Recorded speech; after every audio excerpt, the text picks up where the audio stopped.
Bonjour, mon nom est Nicolas Collin et je suis le cofondateur avec Laetitia Vito d'un nouveau média qu'on a lancé il y a un peu plus de 2 semaines et qui s'appelle Nouveau Départ. Nouveau Départ, c'est quelque chose que Laetitia et moi on a conçu comme le journal de la crise et de la transition. Et pour faire les choses très simplement, la crise, c'est celle dans laquelle nous plonge la pandémie de Covid-19 et la transition, c'est cette transition vers une économie plus numérique, plus entrepreneuriale, qui est à l'œuvre depuis plusieurs années, mais qui va être considérablement accélérée par la crise. Et donc, comme de cette crise, on finira forcément par sortir, il n'est jamais trop tôt pour se poser les questions sur à quoi ressemblera le monde de demain. Et ces questions, on y répond à travers des éditos comme celui que vous êtes en train de regarder et à travers des contenus plus approfondis qui sont réservés à nos abonnés sur le site de Nouveau Départ. Et je vous invite évidemment à y faire un tour et à souscrire à un abonnement à Nouveau Départ. Alors aujourd'hui, la question que je voudrais traiter, c'est en réponse à beaucoup de suggestions qui nous ont été envoyées, à des questions qui m'ont été posées, c'est la question de l'inflation. L'inflation, c'est une question qui commence à tarauder les uns et les autres pour des raisons diverses.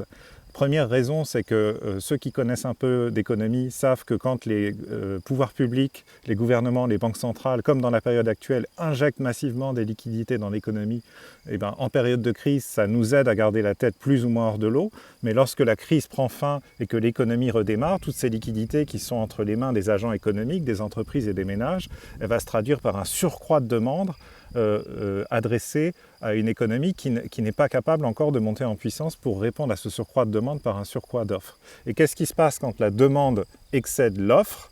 Eh bien, les prix montent et la monnaie qu'on a tous entre les mains perd de sa valeur au jour le jour. Par ailleurs, les gens qui ont des rudiments d'histoire savent que les épisodes d'inflation comme celui que je viens d'évoquer de façon théorique, qu'on n'a pas vraiment connu dans notre vie dans un pays comme la France, en tout cas pas depuis les années 70, ces épisodes d'inflation dans l'histoire, ils débouchent souvent sur beaucoup de destruction, beaucoup de chaos, des troubles politiques, des tensions, des conflits, des guerres. C'est le cas lorsque l'hyperinflation dans l'Allemagne des années 20 a débouché sur une crise économique d'une ampleur sans précédent et a précipité l'arrivée au pouvoir du parti nazi et donc indirectement la Seconde Guerre mondiale. Plus récemment, on a tous en tête des épisodes tragiques de pays dont l'économie a sombré dans l'hyperinflation, comme l'Argentine il y a quelques années, ou plus récemment le Venezuela. Et évidemment, personne n'a envie d'en passer par là. On n'a pas envie d'être l'Allemagne des années 20, on n'a pas envie d'être l'Argentine d'il y a quelques années, on n'a pas envie d'être le Venezuela, et on veut à tout prix éviter que se produise dans notre pays un phénomène d'inflation. Alors l'inflation, heureusement, comme je le disais, on ne l'a pas beaucoup connue depuis plusieurs décennies, et en particulier on ne l'a pas connue après la dernière crise de grande ampleur, qui était la crise financière de 2008, pendant laquelle il y a eu, comme aujourd'hui, une énorme injection de liquidités par les pouvoirs publics, par les banques centrales et par les gouvernements. Et cette injection de liquidité, elle ne s'est pas traduite à l'échelle de l'ensemble de l'économie par beaucoup d'inflation. Il y a eu un peu d'inflation cantonnée à une classe d'actifs qui sont les actions dans les entreprises cotées, qui s'explique assez bien. C'est qu'en gros, plein d'investisseurs après la crise se sont retrouvés avec beaucoup d'argent à investir.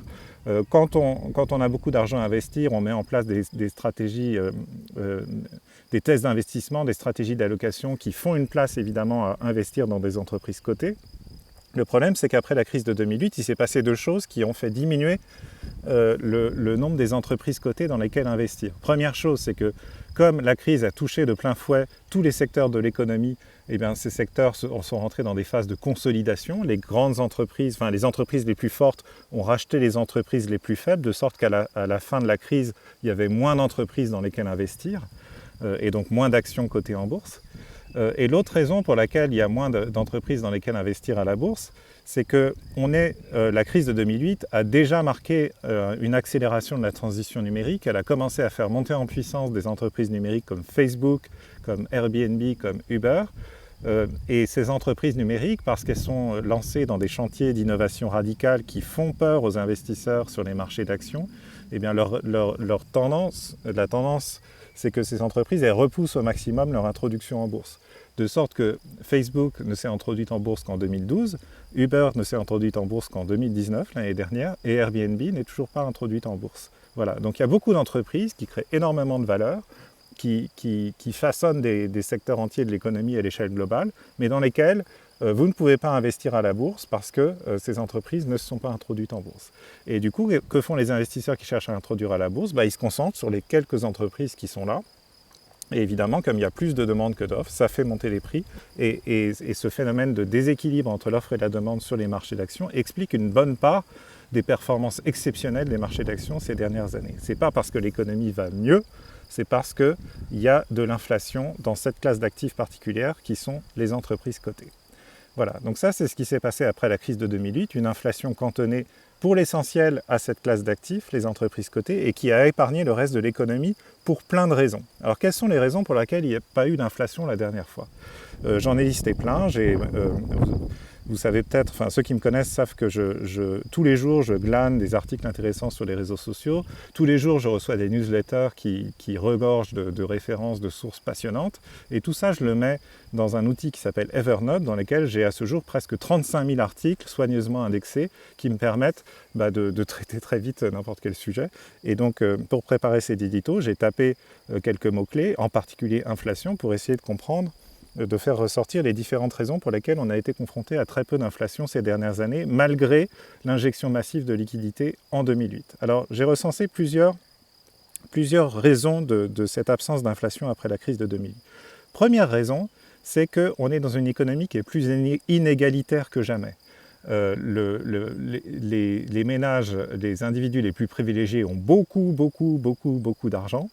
Mais la majorité des individus, notamment ceux de la classe moyenne, ont été confrontés à une insécurité économique croissante et à des difficultés à joindre les deux bouts dans la période récente. Et qu'est-ce qui se passe quand la majorité des ménages n'arrivent pas à joindre les deux bouts?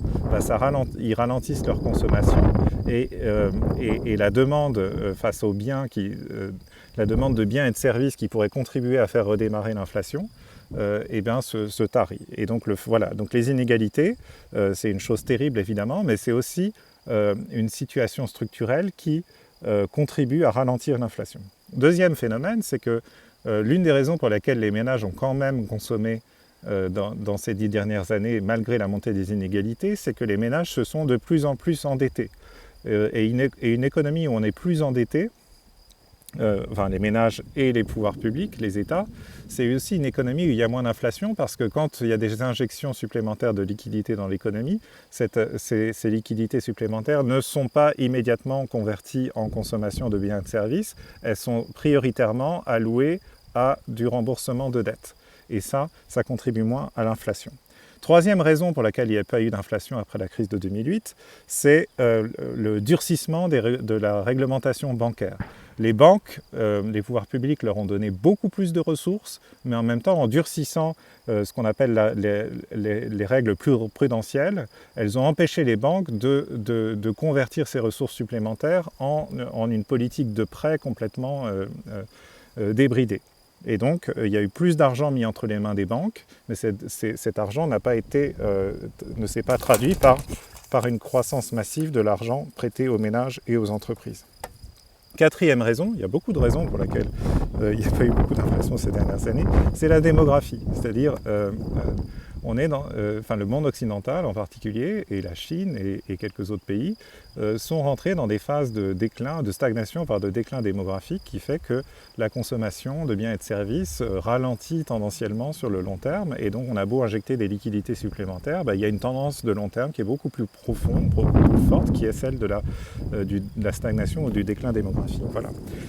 Il y a deux raisons sur lesquelles je voudrais me pencher plus spécifiquement pour pouvoir conclure sur ce à quoi on peut s'attendre après cette crise-là et dans cette transition. L'une des raisons pour laquelle il y a eu très peu d'inflation depuis les années 80 par ailleurs, et en particulier depuis la crise de 2008, c'est que l'économie est plus mondialisée que jamais. Et parce que l'économie est plus mondialisée que jamais, les chaînes de valeur, c'est-à-dire les entreprises qui combinent leurs activités d'un bout à l'autre des chaînes de valeur jusqu'aux consommateurs finaux de biens et de services, les chaînes de valeur sont devenues beaucoup plus longues, beaucoup plus complexes, beaucoup plus globales. Et quand les chaînes de valeur sont organisées de façon systématique à l'échelle globale, quand l'économie fait face à un surcroît de demande pour telle ou telle catégorie de biens ou de services, c'est très facile pour ces chaînes de valeur de se réorganiser, de se restructurer et d'accéder à des réserves supplémentaires, à des capacités de production supplémentaires. Pour faire les choses très simples, voilà, si on met plus d'argent dans une économie mondialisée dans les mains des ménages, peut-être que les ménages qui sont des foyers avec des enfants vont décider d'acheter plus de jouets pour leurs enfants, mais cette demande supplémentaire pour diriger vers le secteur des jouets va se traduire par la mise en place de chaînes de valeur dans des délais très très courts qui vont déclencher la construction ou la réaffectation d'usines en Chine qui vont se mettre à produire des jouets pour pas cher très très vite et dans des très très grandes quantités pour pouvoir répondre à ce surcroît de demande et donc sans tension entre l'offre et la demande, sans déséquilibre entre l'offre et la demande et donc sans inflation. Voilà. Donc un facteur majeur de l'absence d'inflation depuis les années 80, c'est l'accélération de la mondialisation de l'économie et ce que les économistes appellent la globalisation des chaînes de valeur. Et ça, cette globalisation des chaînes de valeur, c'est quelque chose qui était vrai dans les années 80, qui était encore plus vrai dans les années 90 et qui est resté vrai jusqu'à une date récente, et en particulier dans les 10 dernières années qui ont suivi la crise de 2008. Donc la mondialisation explique qu'on n'ait pas eu beaucoup d'inflation, voire pas du tout, après la crise de 2008. Dernière raison, évidemment, pour l'absence d'inflation, c'est la transition numérique de l'économie. Et la transition numérique de l'économie, qu'est-ce que ça provoque?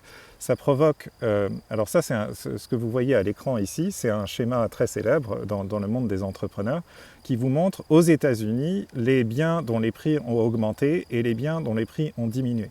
Et donc au-dessus, dans la partie supérieure du schéma, vous voyez des biens et des services dans le secteur du logement, dans le secteur de la santé, dans le secteur de l'enseignement supérieur où les prix ont considérablement augmenté.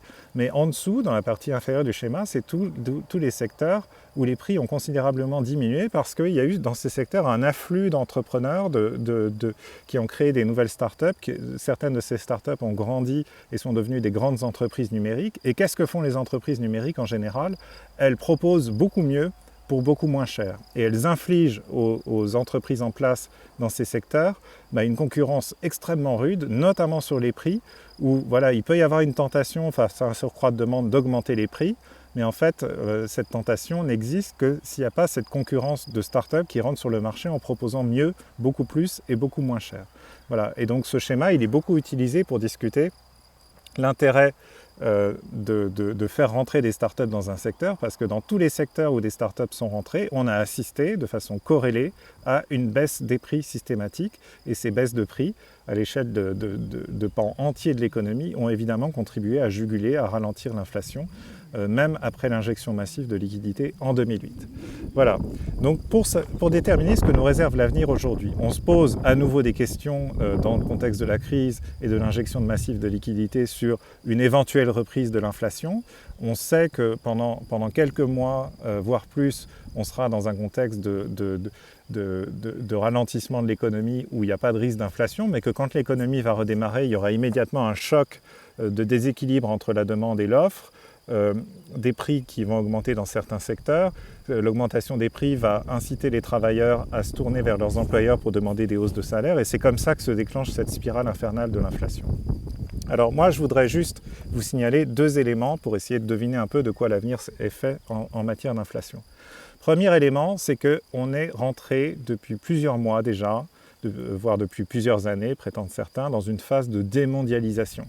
Les frontières se referment, les biens circulent et les services circulent beaucoup moins bien à l'échelle internationale. Il y a ce conflit latent entre les États-Unis et la Chine qui font que la Chine est en train de redéployer ses capacités de production vers son marché intérieur et vers des marchés asiatiques d'une manière plus générale.